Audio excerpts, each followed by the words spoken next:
Dave Aranda is fired next year, and Baylor football is back in the dumpster if they don't fix this to avoid what happened to West Virginia. Let's get Locked On Baylor.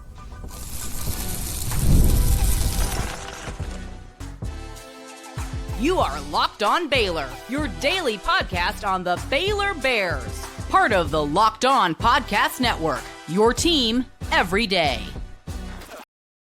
Hey there, Bears fans. Welcome to another episode of Locked On Baylor, part of the Locked On Podcast Network, where it's your team every day. I'm your host, Cam Stewart of ESPN Central Texas and The Cam Show on Rogue Media Sports Network. Also from Rogue Media Sports Network, you know him from ESPN and your former local news anchor there in Waco, the great Pete Souza. Great friend of the show, Pete Souza, joining us, and boy, is he excited for this 2025 Baylor football season. Well, I'm going to be looking for another job. If you keep promoting shows that I'm on with Dave Aranda is going to be fired. We haven't even kicked off yet. But let's go. I want to hear what you have to say. I support Dave Aranda, and I'll tell you why. Hey. Well, I'll give you reasons why you should be worried too. Okay, well, I didn't say I don't support Dave Aranda. Look, we've had our rocky history of me supporting him and not supporting him. And maybe there's some sound bites you can find in early October of 2024 where I said, where is this going? Why are we Well, you weren't alone. You weren't alone there. Correct.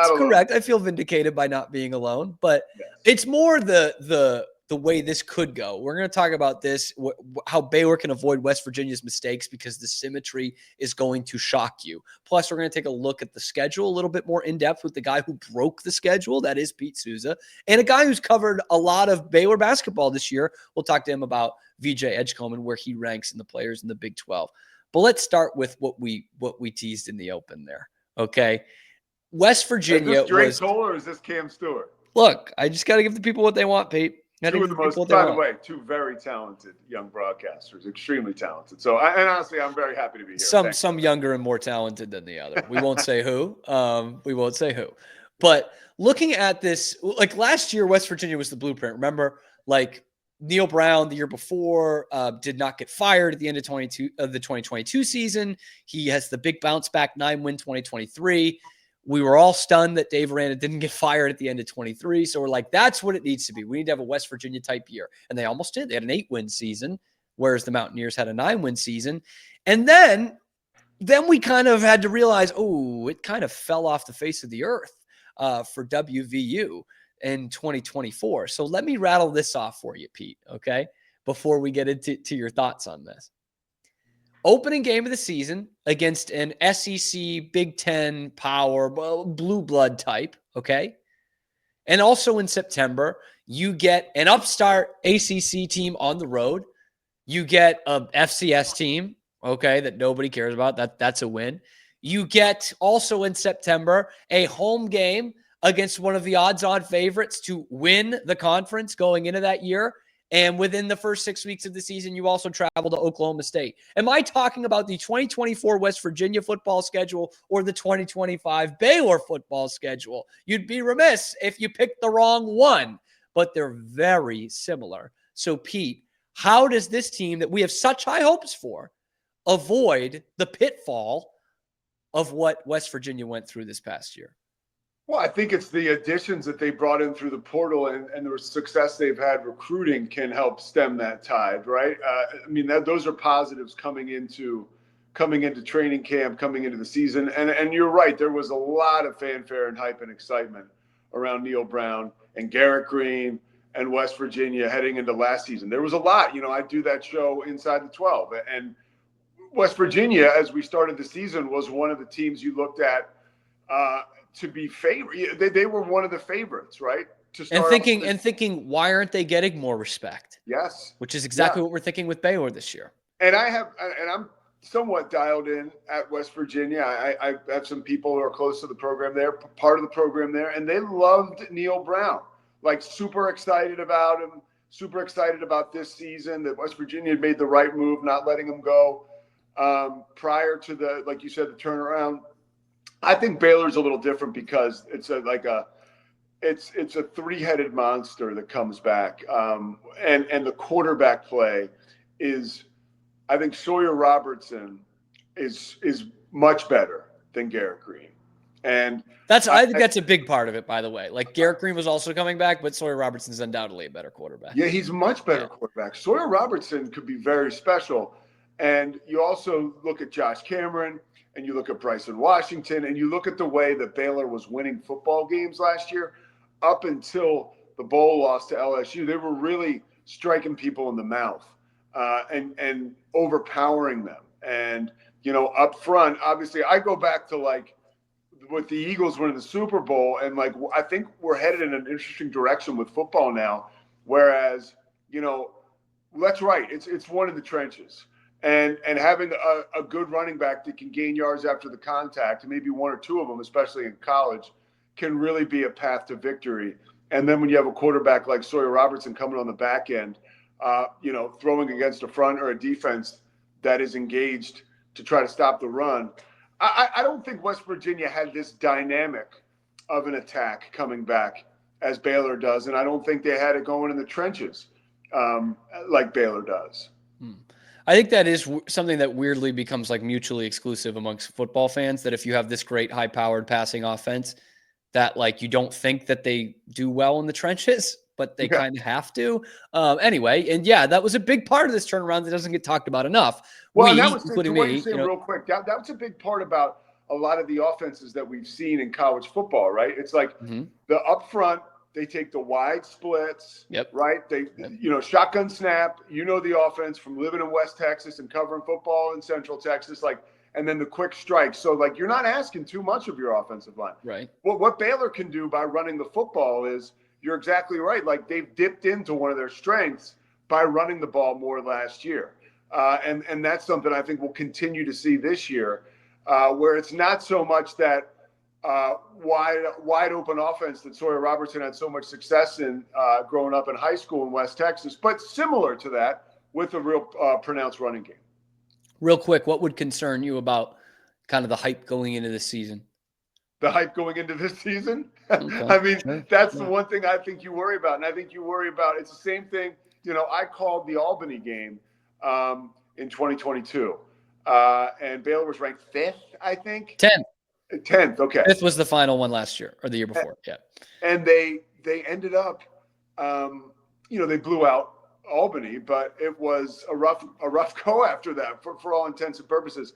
And I think that this year, I believe what we started with could be a major concern. I think the strength of the schedule is tough. You mentioned West Virginia last year, and I don't know their schedule by heart, but you said an upstart team. I'm guessing that was Pittsburgh, right? Yep. Yeah, Pitt. We've got a college football playoff team in SMU. Yeah. That's our version of Pittsburgh this year. And I believe that SMU is only going to get better with the resources they have in Dallas and the money they have to spend. SMU is like a scary animal. I feel like I'm reliving, I don't even remember. The Pony Express? I was so young. Yeah, but I always, the Pony XS doc on 30 for 30, I've probably watched 100 times. And there's something romantic about Dallas, the money, and there's something really scary for opponents that that's come back around, and you can be lawless and have that be within the rules. So that SMU game is tough, and Auburn's a lot better. I mean, they just are. Auburn's, I think they were 4th or 5th in recruiting. I know for the Big 12 show I was up to speed on that, but they had a really good year recruiting wise. So, the schedule up front is what scares me, because that coming back stuff and righting the ship, that's exciting, and I love that, and everybody loves a comeback. You start the season off 1-4, dude, especially in today's climate, you can get guys jumping ship, not believing, and we're talking about young men here. 3-1 is a heck of a lot better than 1-4. I wonder if there's anyone who could regale you with some Pony Express stories. About someone from the local media. 9 years old, actually. I remember they hired Ron Meyer. My father was not he was not happy about the hire. And then they got Bob Collins. Lance McElhaney was pitching that thing out. Kind of looks like Mosley. Lance Dickerson and James. My God. Yeah. We'll save that for another time. We'll do a full Mosley Pete Souza. I will tell you. Let me do real quick, and this is no shade. Bryce I do the Bryce impression, right? Bryce, what's his last name? Bryce Cherry? Bryce Cherry, yeah. I told Mose, like, sometimes Bryce, it feels like he's in the middle of dinner when he asks Dave or when he asks Scott Drew a question. He's like, Scott, what did you think about some of the ball movement earlier? Just kind of curious about that. And then he goes back to eating. Bryce is a friend of one of the shows I'm on. Bryce is a friend. Bryce is a friend. I've just never had him on this show. Bryce does a kick-ass job, but he reminds me of, he's one of the reasons I love Texas and Texas sports writers. It's just like the guy whose cigar would enter the room before he did. Yeah. With the cowboy hat on that would write about the game. You know, like Bryce has some of that old school feel. A little bit of that. Yeah. You talked schedule. I want to talk schedule with you and why it might be not as, I don't want to say not as great, but a little bit different than I initially thought. Let's talk about that next on Locked On Baylor. But first, today's episode is brought to you by ROY. That's Roy, actually. The future of college sports is here, and it's transparent. Before the Roy app, NIL negotiations often happened under the table, and fans didn't have a clear way to directly support the athletes they love. Now, with Roy, you get to be part of the change and support Baylor athletes in the most transparent way possible. Roy, the NIL app, allows you to choose the players you want to support, decide how much you want to contribute, and receive exclusive content from the athletes you back. Best part of it is, if your player transfers, portal goes nuts these days, you get your money back. It's a risk-free way to show your support. The Roy app is giving fans control. No more uncertainty. Now you can provide the transparent, impactful support and help shape the team and the future of college sports with your contributions. Download the Roy app now from the App Store and start backing Baylor athletes the way they deserve, with transparency, trust, and a real impact. This is the future of college sports. Join it now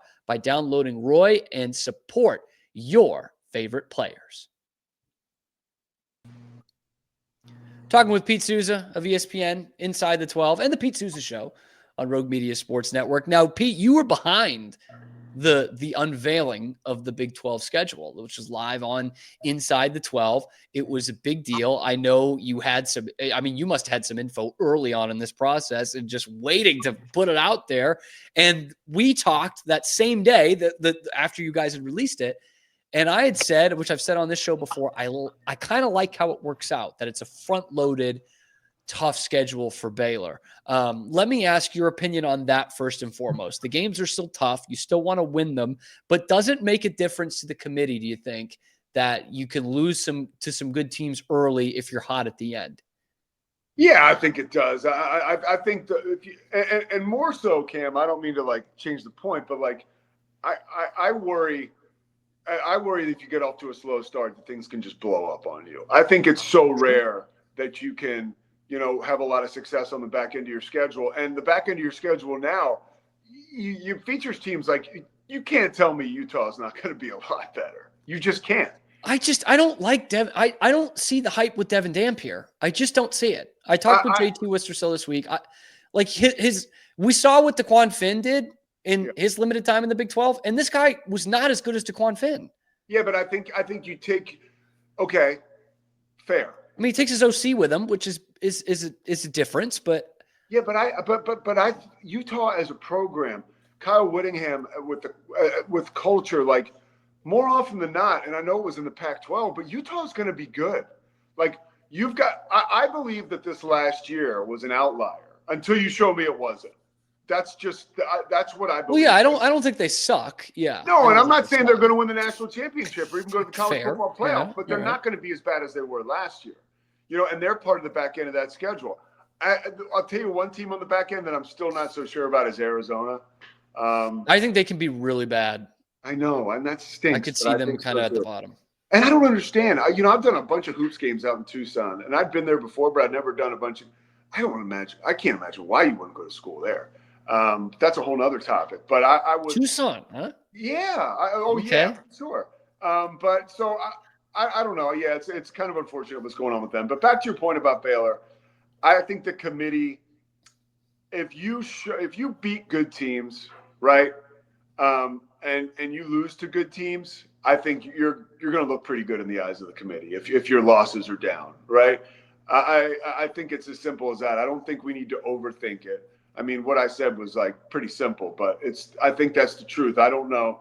I was a little frustrated at the end of last year when Kirk Herbstreit would talk about the scheduling stuff, and it doesn't matter if you're going defeated if you don't play. That to me, I found that to be an unfortunate take. But he's Kirk Herbstreit; he knows more than me. He's had some unfortunate takes. Yeah, but he's still Kirk Herbstreit, right? But he's got a dog. I don't know if you knew that. He has a dog. He's got replicas in the back too, by the way. I got my dog sitting right over there after Nice. She pissed on the carpet this morning. She's like the Queen of Sheba. Runs that place. Absolutely runs that place. Yeah. I do want to ask about the first month of the season, as we're calling it here in February. Yeah. I want to do. You're a big Mike and the Mad Dog fan. I loved when they would just get the schedule. Yes. Let's go. Mikey, the Raiders on October 18th. Loss. Let's go. Coming back to play Baltimore. Loss. All right. So how would you go through the first month of the season for Baylor? I honestly don't like this question because of my answer. You could change the answer in the next 6 months. I'll allow it. All right. So what? No, let's go. Let's do it. I'm not going to be Darby Brown and go highbrow and say I don't do predictions. Okay, PD. Auburn at home. Lost. I don't know if we have time for explanations. At SMU, the Mustangs, college football playoff. PD. Loss. Oh, come on. You've got them at 0-2? Fine. Samford, home. Win. Thank you. Arizona State, home. Win. At Oklahoma State. Win. All right, so you got them at 3-2. Yeah. I think those first two games, that's just me saying those first two games are a juggernaut, bro. Because I think I still in my mind have SMU as like I swear I don't like make like, oh, that was a mortal lock, but I knew Penn State was gonna beat the brakes off them. I knew that. But I feel like they're gonna be an improved version of that model last year. And I think early in the season at home, I think like normally like 3 years ago, that would be a field and a situation where Baylor would probably overwhelm crowd-wise. And I don't think that this year. Second game of the season at SMU, I don't know if that's their first home game. That place will be packed with SMU fans. It's not like a situation where Baylor's going to overrun them. That's a true road game, I believe. Yeah, I think there's going to be quite a bit of Baylor fans in there. All right. Maybe more neutral than true road. Okay, let me pose this one because we talked about the back half of the schedule. We talked about Utah, which is one of the two I want to talk about. By the way, I hate that I said those first two were losses. That was gut-wrenching for me. Go ahead, Cam. People will remember that. Houston. There are some people in this conference that believe Houston's ready to take a big step with Willie Fritz. The defense was outstanding last year. It was Sawyer's worst game of the year. You do get them at home, but I don't think this is a team that's going to be 10-2 or anything like that. But they could be battling for bowl eligibility by the end of the season. Do you see an improvement in this Houston team year two as kind of a scary one at the end of the schedule? I mean, yeah, there has to be improvement. They were pretty bad offensively last year. I know their defense was good. But no, I think, what do you keep looking over to your right for? Are you burping like that? There's something happening over here. Yeah, what is going on? It's just the dog. It's just the dog. Just making sure she's not licking her paws. She's not supposed to. She's got the road salt on them, so if she keeps licking them, she'll throw up, which she's done. So that's fair enough. I should have put the shock collar on. So I think that Houston gets a lot better. I think for me and you, I'll be honest, and I want to serve everybody like fairly who's watching this.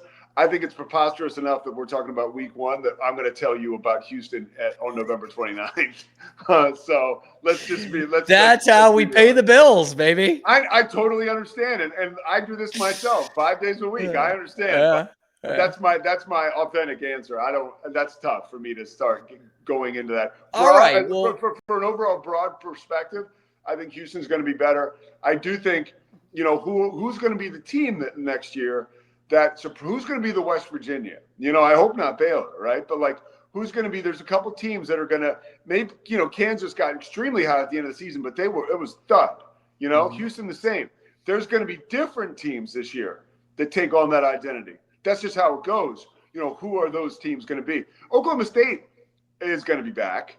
I would bet on that. Okay. That's your sleeper team right now.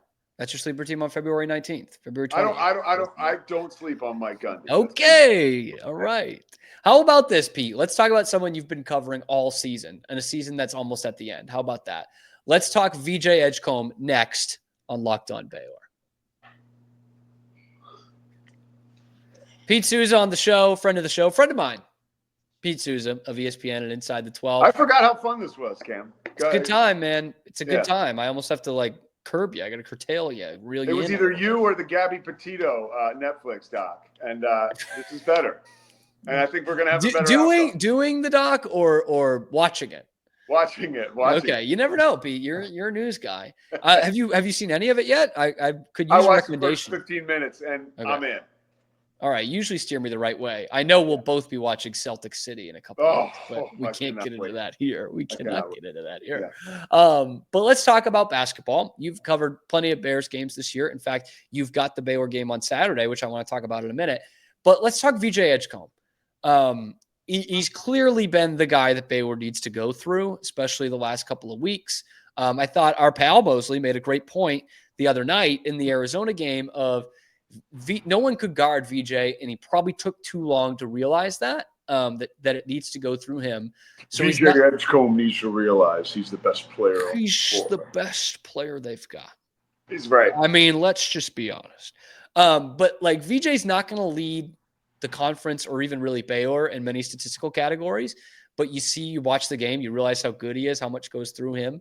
Where does he rank for you in the players that you've covered this year in the Big 12? Is he up there at the top? Yeah, I mean, he's a lit stick of dynamite. He truly is, as my man Pat Nunley likes to say.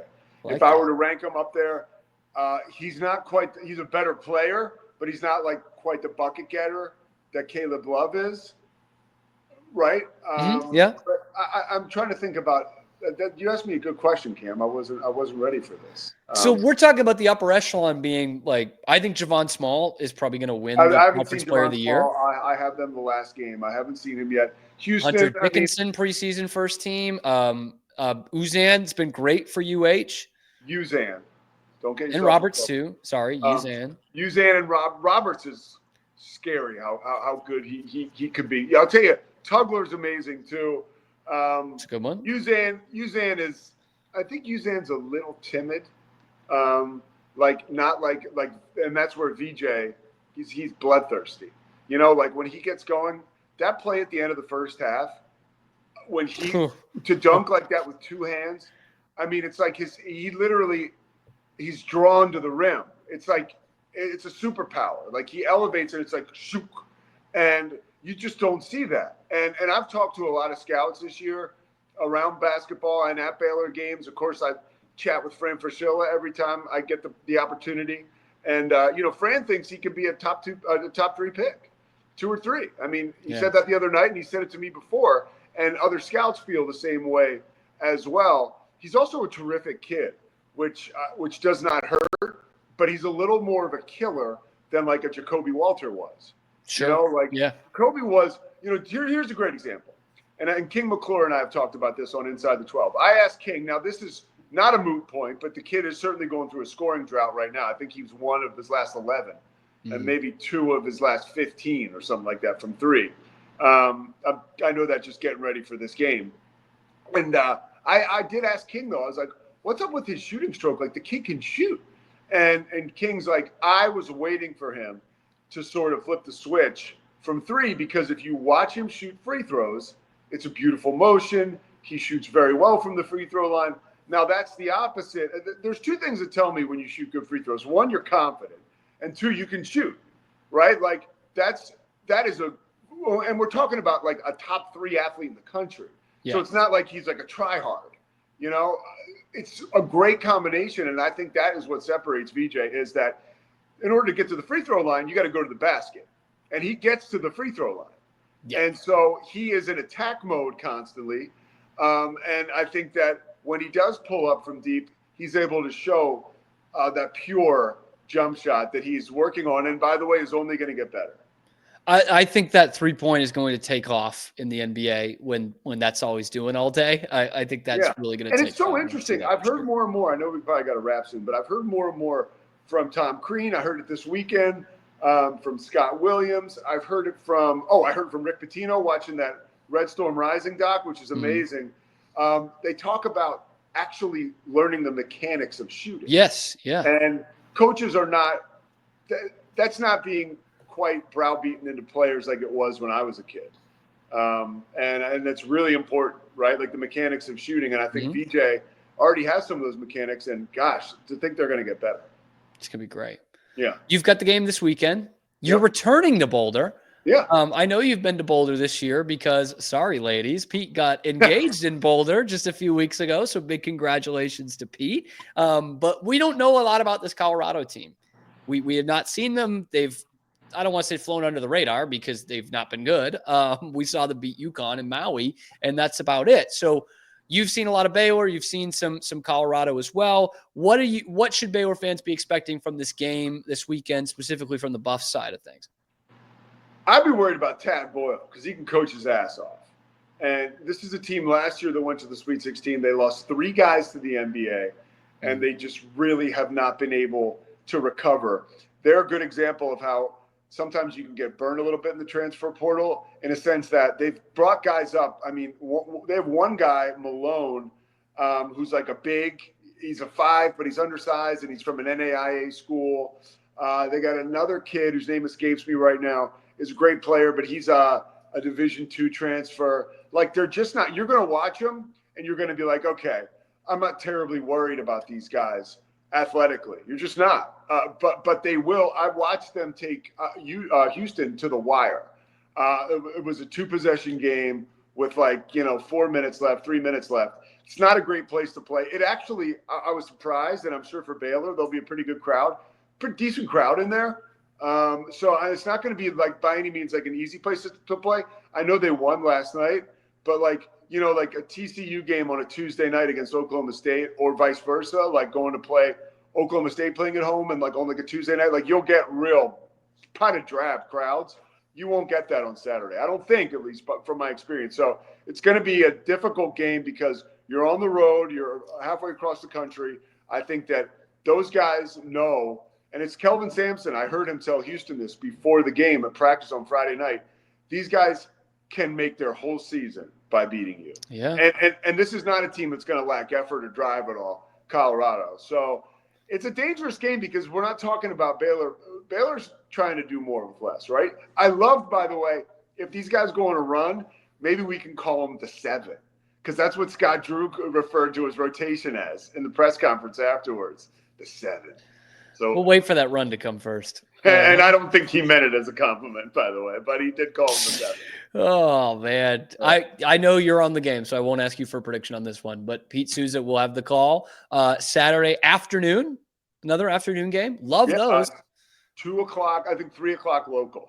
3 o'clock local here in Texas.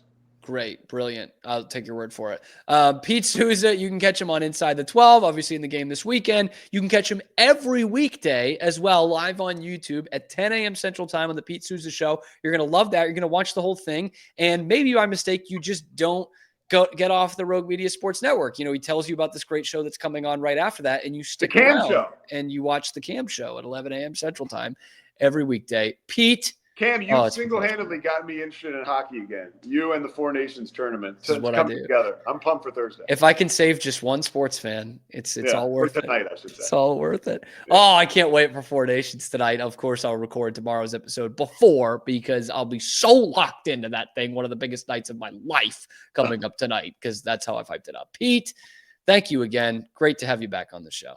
Great to be back. Thanks, Cam. You guys know what to do, all right?